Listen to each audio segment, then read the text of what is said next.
Thomas Lembong keluar dari mulutnya ketika ke KPK itu dia bilang, saya nggak usah nyebut siapa orang itu jahat Pak Saud. Sama dengan kalimat Sudirman Said, orang itu jahat Pak Saud.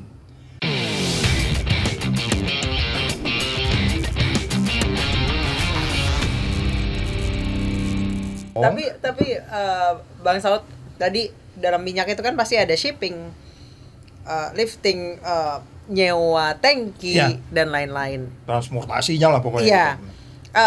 Infrastrukturnya lah. Yes. Selain si minyak itu. Ada yang bilang memang si kontraktornya itu tendernya ala-ala. Jadi sudah ditentukan memang selama 30 tahun ini. Sekarang siapa sih yang mau bisnis tuh rugi di dunia ini? Gua tanya jujur aja. Saya tadi mengatakan diskusi di depan tadi. Di kepala gua ini sebelah kiri, karena pimpinan KPK itu jaksa penuntut dan penyidik. Gua tuh begitu lihat orang salah di otak gua tuh nuntut aja, rentut. Rencana penuntutan ya di kepala gua tuh. Tapi di sebelah kanan ini, karena aku belajar strategic management, fokus pada competitive intelligence, bagaimana bisnis dilakukan dengan etik dan benar, disertasinya itu nggak selesai Mbak sampai hari ini. Doain gue pokoknya Desembernya jadi itu competitive intelligence. Berapa tahun loh? Dari tahun 2004. Astaga. Reynal Kasali udah kemana-mana promotor utamanya. Yang gue nyebut nama nih gitu.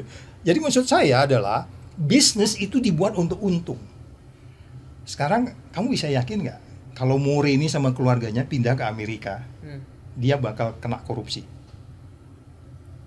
Saya yakin nggak juga, karena dia ikut iklim bisnis di Amerika. Ikut kan? Etiknya di sana. Jadi kita kembali lagi saya katakan, terus KPK apa dong? Itu yang saya bilang kemarin, tugas KPK itu menjaga orang baik tetap baik. Sudirman Said, Thomas Lembong, siapa itu? Direktur Pertamina itu, Masa Damanik. Ya kan? Yang umurnya hanya setahun di Pertamina. Ya. Ini adalah orang-orang yang datang ke KPK yang meyakinkan, Pak Saud, saya orang baik, jagain kita dong supaya gue tetap baik. Kata Thomas Lembong keluar dari mulutnya ketika ke KPK itu dia bilang, saya nggak usah nyebut siapa orang itu. Orang itu jahat Pak Saud. Sama dengan kalimat Sudirman Said. Orang itu jahat Pak Saud.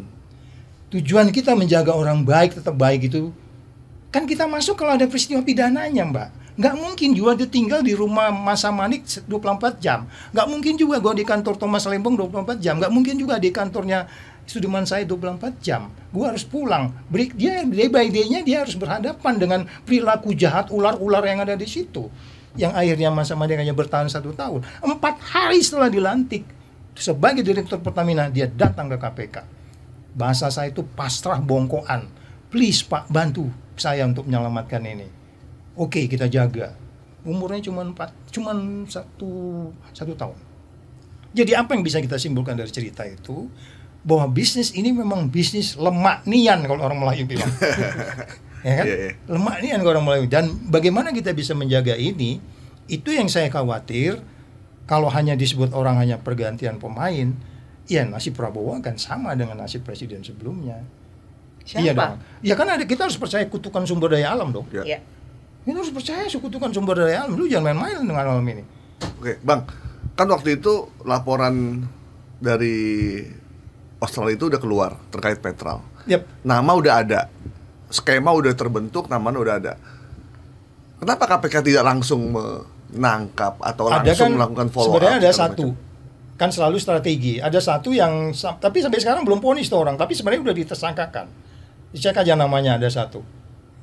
Tapi saya lihat bulan Mei kemarin dia masih dipanggil-panggil tuh, belum vonis juga tuh.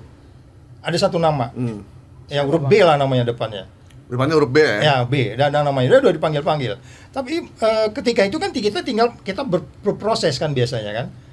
Tetapi sebagai yang saya bilang tadi, orang gue bicaranya nuntut aja, pada bagian lain juga saya mengatakan bisnis harus kompetitif, orang harus untung, bisnis harus ditata dengan baik segala macam. Tapi kalau dia jahat ya kiri ini kan.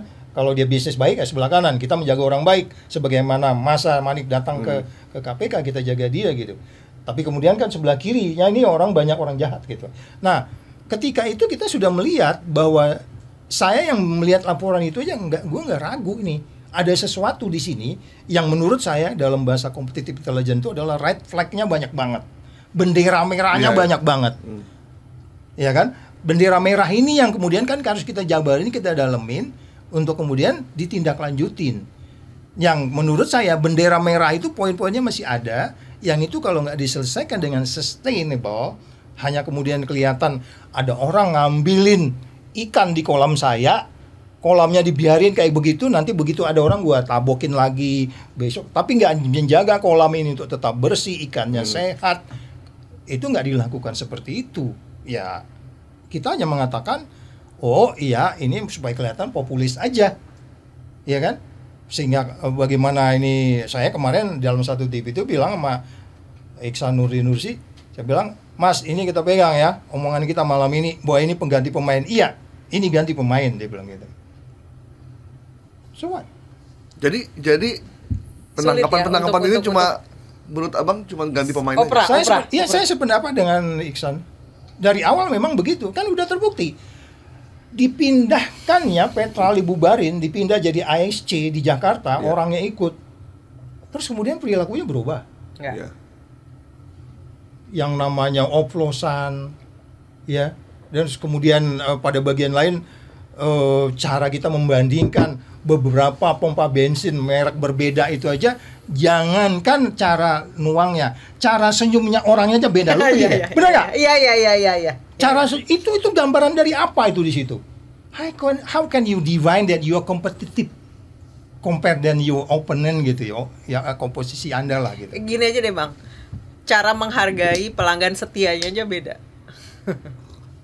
Oke, mungkin seseorang itu tergantung ibunya di rumah. Ada juga yang ramah Pak Saud, nggak semua juga dong gitu. Tapi kan organisasi Anda nggak bisa ngomongin kaitan dengan personal dong. Karena memang dia dididik sama guru agamanya beda, dia ramah, sopan, walaupun dia dibentak-bentak, ya kan? Tidak ada katakanlah penghargaan. Tapi kan organisasi kan harus structured. Value-nya itu structured, nggak value yang kita bawa dari rumah. Ini kan semua kita ini baik-baik karena ibu kita baik di rumah kan. Negara nggak melakukan apa-apa untuk menjaga orang baik, itu terbukti kok. Saya hanya menyebut 3 nama ini, terbukti negara tidak menjaga orang baik itu tetap baik. Berarti mungkin orang baik tidak cocok di negara ini. Iya memang sementara. Kalau orang baik justru dijerumuskan? Oh iya, memang lebih gampang dengan sejumlah judul lambat. Dia rapatnya jelimet, gue pusing gitu. Iya, dia pakai bahasa yang gue nggak ngerti. Mungkin ChatGPT-nya beda dia sama saya. Dibuat orang sedemikian rupa. Coba saya tanya, bagaimana cara orang menyingkirkan? Ini bukan favoritisme loh ya, ini fakta. 3 orang yang saya sebut tadi itu, ya kan? Orang yang tidak ada kickback, tidak merugikan negara, tapi sekarang sedang dituntut di pengadilan. Nah itu yang saya bilang, saya mengatakan kembali lagi bahwa ketidakpastian dengan risiko yang tinggi ini sampai kapan? Per hari ini kita masih percaya Pak Prabowo, kita berdoa dia sehat 5 tahun ini. Karena kalau dia nggak sehat, susah kita jatuh ke tangan yang nggak jelas. Hah? Lu ketawa loh. Tapi kan ijazahnya asli.